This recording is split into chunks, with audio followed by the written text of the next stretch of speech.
আসসালামু আলাইকুম ওরহমতুল্লাহি ওবারাকাতুহু।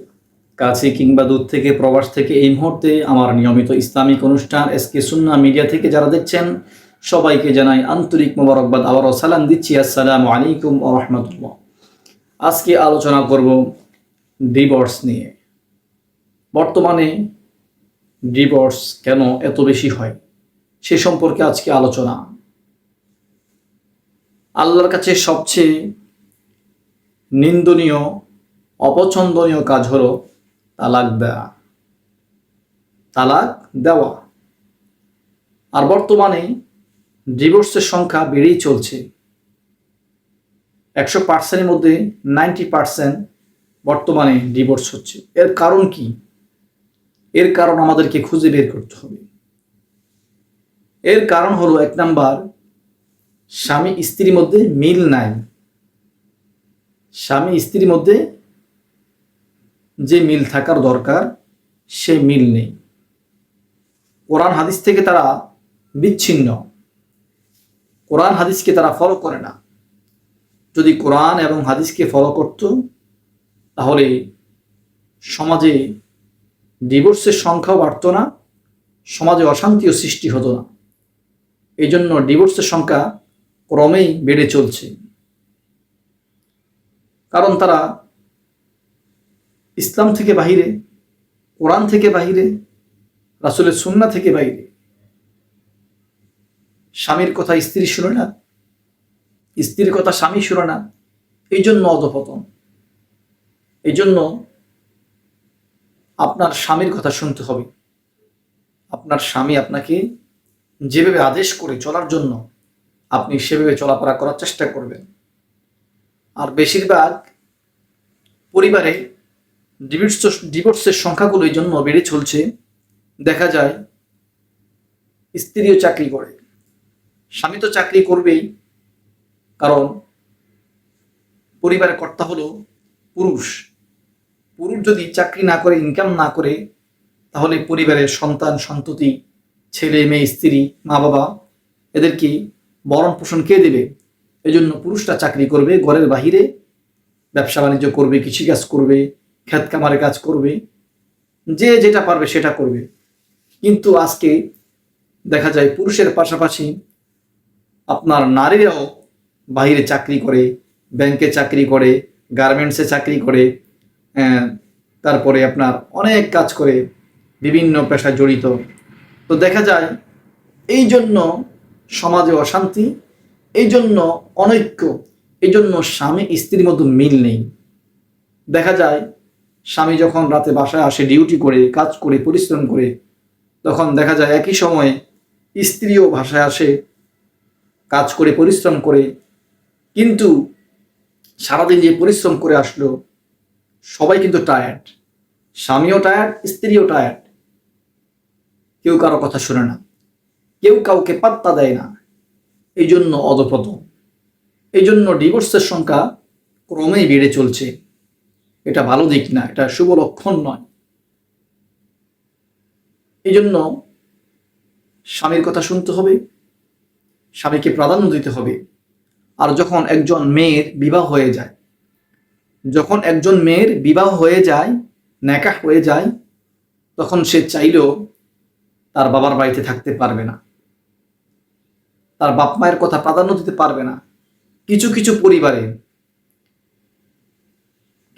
পরিবারে মেয়েদের বাবা মায়ের কথা শোনার কারণে, ভাইদের কথা শোনার কারণে, বোনদের কথা শোনার কারণে সমাজে, পরিবারের মধ্যে, স্বামী স্ত্রীর মধ্যে বিভেদ তৈরি হচ্ছে, অনৈক্য সৃষ্টি হচ্ছে, সংসারগুলো ভেঙে যাচ্ছে এই কারণে।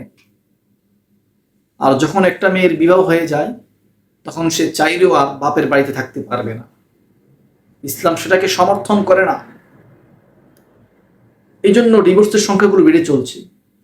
যখন স্বামীকে প্রাধান্য না দেয়, স্বামীর কথাকে তোয়াক্কা না করে। এই জন্য মা বোনদেরকে বলবো, বিশেষ করে আমার বিবাহিত বোনদেরকে বলবো, আপনারা স্বামীর খেদমত করবেন, স্বামীর কথাগুলো শুনবেন, গাদ্দারি করবেন না স্বামীর সাথে। বর্তমানে যারা স্বামীর সাথে গাদ্দারি করে, স্বামীর কথা শুনে না, এদেরই কিন্তু বেশি ডিভোর্স হচ্ছে। কারণ তারা কোরআন থেকে দূরে, হাদিস থেকে দূরে, স্বামীর কথাকে তোয়াক্কা করে না, নিজেকে বড় মনে করে, পণ্ডিত মনে করে। এই জন্য তাদের কপালে দুর্গতি। তারা রাস্তায় ঘুরে। যদি স্বামীকে প্রাধান্য দিত, কোরআন হাদিসকে প্রাধান্য দিত, তাহলে জীবনটা সুন্দর হতো, সংসারটা সুন্দর হতো। এই জন্য যখন মেয়েদের বিবাহ হয়ে যায়, মা বোনেরা, আপনারা বাপের বাড়িতে থাকার চেষ্টা করবেন না। আপনার স্বামী গরিব হোক, আপনার স্বামীর অল্প ইনকাম হোক, চেষ্টা করবেন স্বামীর বাড়িতে থাকার জন্য। স্বামীর বাড়িতে থাকবেন, আল্লাহ রহমত বর্ষিত হবে, বরকত নাজিল হবে। কারণ আপনার ছেলে মেয়ে, আপনার শ্বশুর শাশুড়ি, তাদের খেদমত করবেন, তাদের তত্ত্বাবধান করবেন। এই জন্য তো আপনার কাজ। আপনার কাজ তো বাপের বাড়িতে থাকা নয়। এই জন্য ডিভোর্সের সংখ্যাগুলো বেড়ে চলছে। স্বামীর সাথে স্ত্রীর কথা হয় না, স্ত্রীর সাথে স্বামীর কথা হয় না। এই জন্য আপনারা এই কাজগুলো করবেন না। যখন বিয়ে হয়ে গেছে, তখন স্বামীর কথাটা আপনার শোনার দায়িত্ব, কর্তব্যের মধ্যে পড়ে গেছে। আজ বিশেষ করে দেখা যায় অনেক মেয়েরা, অনেক মা বোনেরা স্বামীর সাথে, হাজব্যান্ডের সাথে গাদ্দারি করে। এই জন্য তারা রাস্তায় ঘুরে। আমি বলবো, আপনারা স্বামীকে প্রাধান্য দিবেন, স্বামীর কথাগুলো শুনবেন, শ্বশুর শাশুড়ির কথা শুনবেন, খেদমত করবেন। ইনশাআল্লাহ আপনাদের জীবনে অবশ্যই ভালো ফলাফল নিয়ে আসবে। আর সমাজে ডিভোর্সও বাড়বে না, অশান্তিও সৃষ্টি হবে না। আর ডিভোর্সের কারণ, আরেকটা কারণ হচ্ছে পরকীয়া। যেমন স্বামী বাইরে থাকে, বিদেশে থাকে, কিন্তু স্ত্রী দেশে থাকে। সবাই তো আর এক না। আলহামদুলিল্লাহ, অনেক মা বোনেরা ভালো আছে। আবার কিছু কিছু মা বোনেরা এই পরকীয়ার মধ্যে আসক্ত হয়ে গেছে। এই জন্য ডিভোর্সের সংখ্যা বেড়ে চলছে। আর যখন স্ত্রী চাকরি করে, স্বামীও চাকরি করে, কেউ কাকে মূল্য দেয় না, কেউ কাউকে পাত্তা দেয় না। এই জন্য ডিভোর্সের সংখ্যা বেড়ে চলছে।